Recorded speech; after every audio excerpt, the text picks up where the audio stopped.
On today's show, it's part 3 of our look at the Creality CR-X. Stay tuned.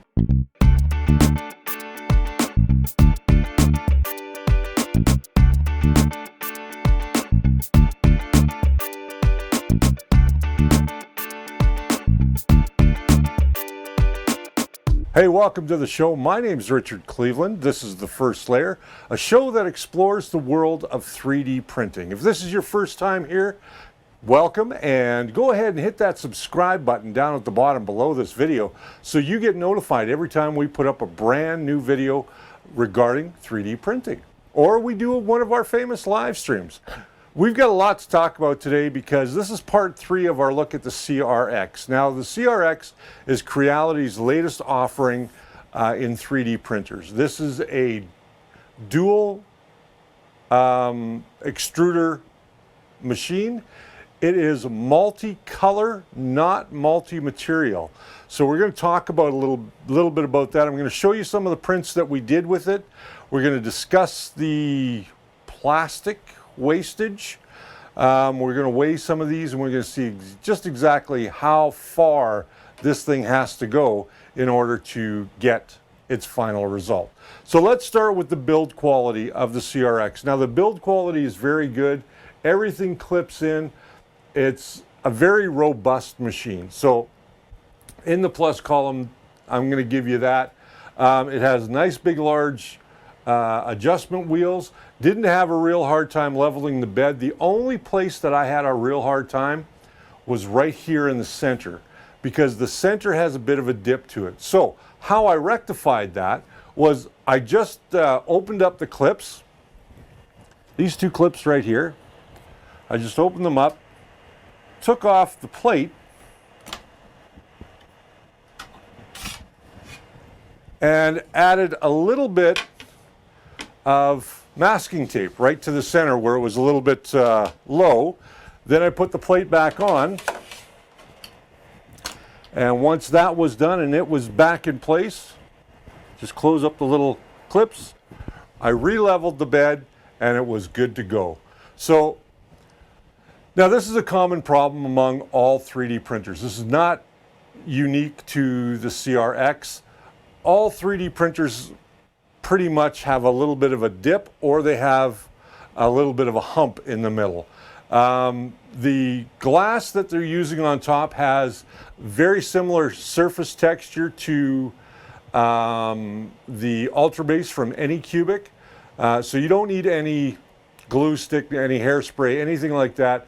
What you do need to do, though, is make sure that you've got the bed leveled correctly so you don't end up with something like this, like I did here, where I had it a little too close to the bed and it filled in the gaps between the grid of material. Now, so that was a mistake. I was a little too close to the bed. And that was to compensate, before I put the tape down in the center, to compensate for that dip. And I wasn't thinking, I don't know why, but that's the way that I did it. So that's a little bit of a drawback on this machine. We're going to talk about some more cons in a minute, but I do want to talk about some of the positive aspects. The touchscreen on this is very responsive. It's very good. The documentation is quite good.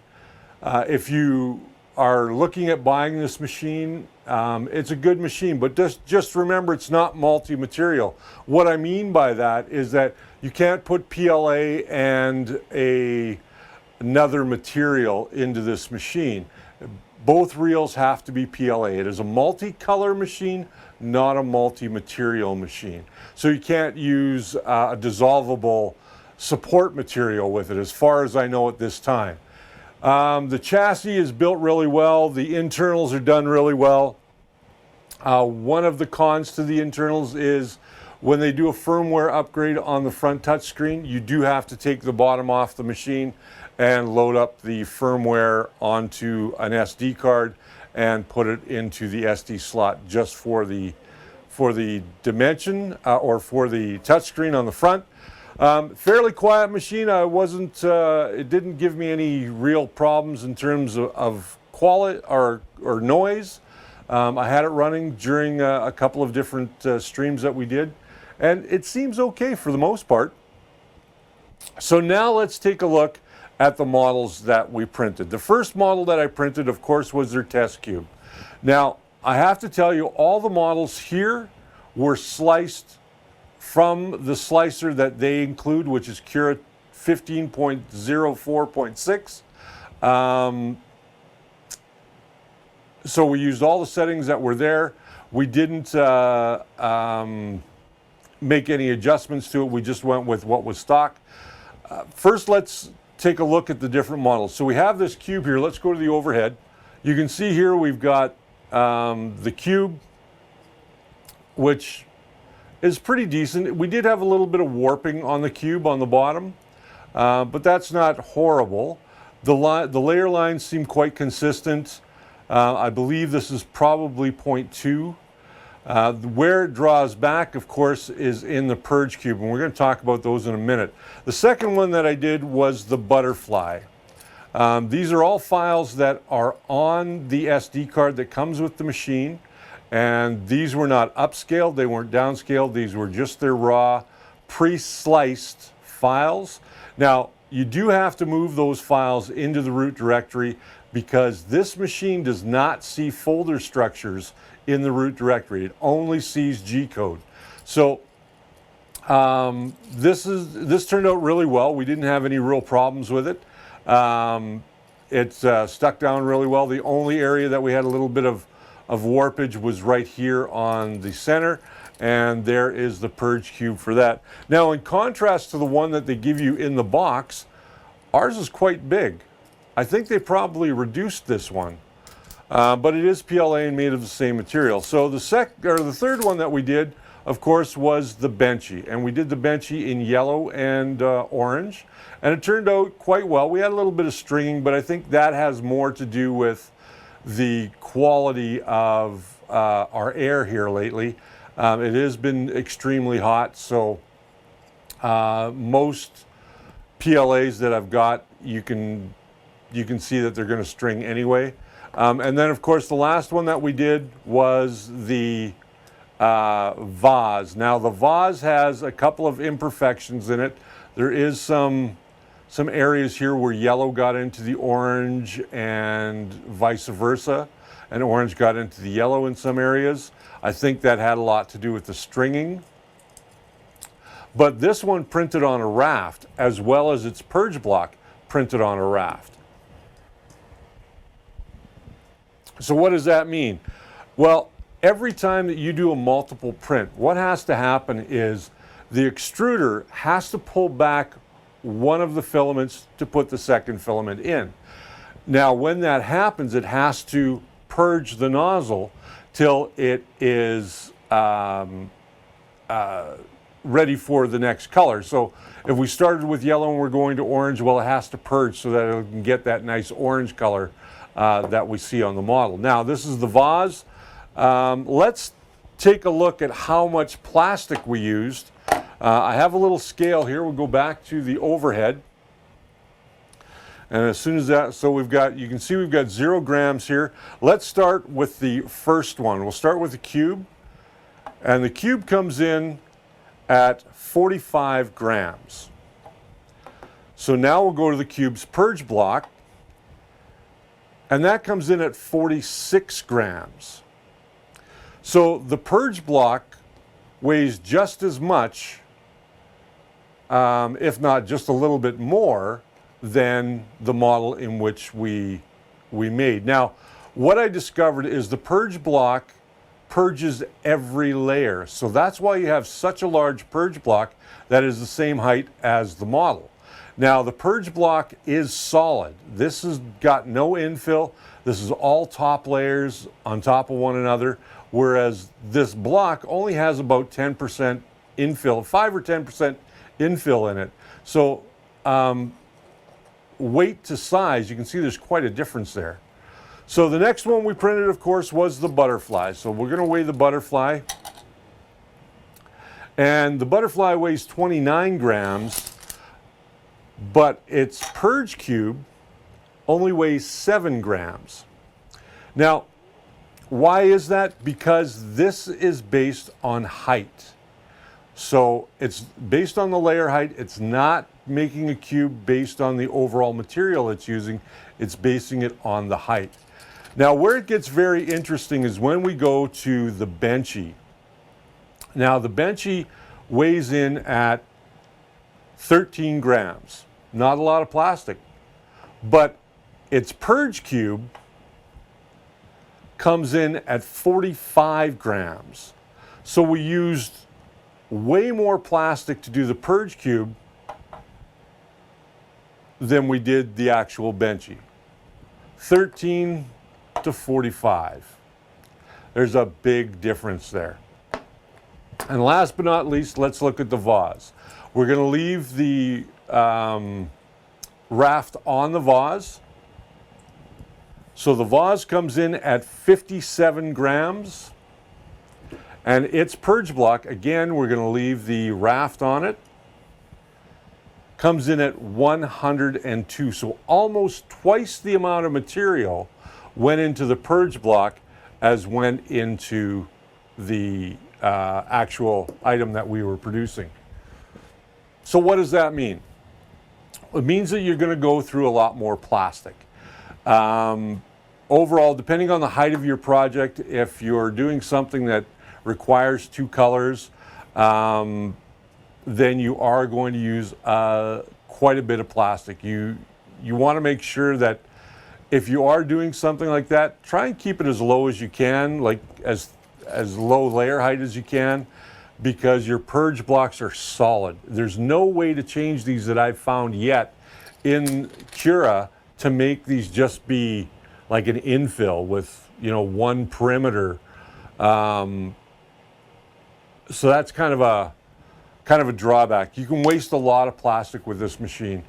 Now, do I recommend this machine? Yes. What do I like about this machine? I like the fact that it's got two metal extruders as opposed to the injected plastic ones. I do like that it's got the big wheels. I like that everything's contained in one box. Very rigid machine, just like all of their other machines. All the cables are braided. This cable here, I think they could have gone to a coil as opposed to this flat ribbon. These flat ribbons tend to fray over time, so that could be a drawback. Now, again, they're using just their cheap inlets, or their couplers. They're just using the cheap couplers. Get yourself some coupler standoffs. Because these will move back and forth out of the head, and it can loosen up and eventually give you clogging. So can you put the bigger couplers on here? You cannot, because the extruder is one cold zone. There's two inlets to one cold zone. So basically what's happening is when one goes in, the other one is out, and then it retracts and puts the other color in. So that's the mechanism of how this works. Very similar to other machines on the market. They did a good job with having all of their plugs labeled and added in. Tight machine, no warpage. I didn't find a lot of the problems that they were having with bed leveling. On the pre-production machines. This seems to work very well. It has a good quality mean well power supply in it. Your spools go on top, as we've seen. So other than that, to me, this is a good machine in that respect. Where it falls is for the price to what you could have got. Now, should they have put dual filament out sensors on this? We get it on the CR10. There's no reason we couldn't have it on this. I think that this would have benefited a lot more from having that filament out detection sensors on. Secondly, now this is just a personal thing, but yes, I do think they should have somehow incorporated auto bed leveling to this machine. So those are the two things that are missing. Other than that, I think the machine is great. It works. It does what it's supposed to do. It does tend to waste a lot of plastic in the Purge blocks when you're doing larger prints. but the purge block is always going to be the same dimension. As you can see here, all of these are the same dimension. They're about 30-30, 25-30 mil purge blocks, but you're always going to get the same size purge block. You're just going to get a taller one depending on how many layers that you have. And the purge block will always equal the amount of layers that you have in your print. So that's something to be aware of. Retail in Canada, I think this is going for around $11.99. Still not a bad price, but I think for that price they should have still had the filament out detection sensor, which is something they have on the CR10. This is just basically an enhanced CR10 for all intent and purposes. Would I buy one? Not today. Would I buy one in the future after they've done a few upgrades? I'm not a big fan of first generation machines, as a lot of you know. If you've watched the show for any length of time, first generation machines always seem to have the most problems or the most drawbacks to them. As customers give suggestions to what they can improve upon, then most companies improve upon those issues and then release a version 2 or a 1.5 or what have you. Creality did that with the CR10. They went to the CR10 with all the changes that they made. Then they made a CR10S, which incorporates all of the changes that customers were asking for in the CR10. Wanhao's done it as well. I mean, the Duplicator i3 is version 2.1 now, and it still has a few drawbacks, but it's a great little machine. It works well. Creality, if you're watching this, make those little bit of improvements. I think you'll have a better and a happier customer base. I think companies really have to watch their aluminum beds. Everything else is very solid and rigid on this machine. So with that said, my friends, a few people I want to thank today. This is a really short video. It's kind of my wrap up. What do I have to say? I've got to say thank you first and foremost to all of my Patreons. Without you guys, we wouldn't have a show. We wouldn't be able to do some of the things that we do and do some upgrades, as you see that we're doing over time. Thank you again to all my Patreons. If you want to become a Patreon for the first layer, then you can always go to patreon.com/thefirstlayer and sign up for one of the levels there. Right now we are in the middle of painting Dark Side. We are going to be doing a build very soon. We're just waiting for some parts to come in, and we'll start a huge build on Patreon exclusively. Then, if you're not into a monthly commitment, well, you could always go ahead and just buy me or one of the staff a coffee by going to buymeacoffee.com/thefirstlayer. Everybody in our staff drinks coffee, and I want to thank our staff that come in and volunteer their time to help out the show. Brian Baker, Jess Corniching, and Frank Awesome. You guys are great. I love you. Without you, I couldn't do this as productively as I do. There are some changes coming up in the show over the next month, so you guys are going to see that. Want to thank spool3d.ca for allowing us to use one of their CR10X machines, or CR-X machines, not CR10.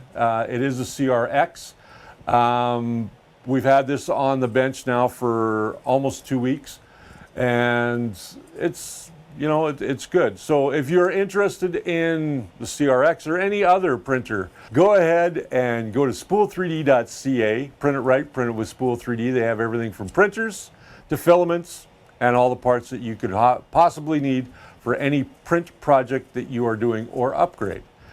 With that said, my friends, thank you for joining me again today. If you haven't yet subscribed, you're new here, again, hit that subscribe button or ding the bell. Become part of our group over on Facebook, The First Layer. We've got a lot of great people over there, and if you're running into problems, there's a lot of great people to help you out.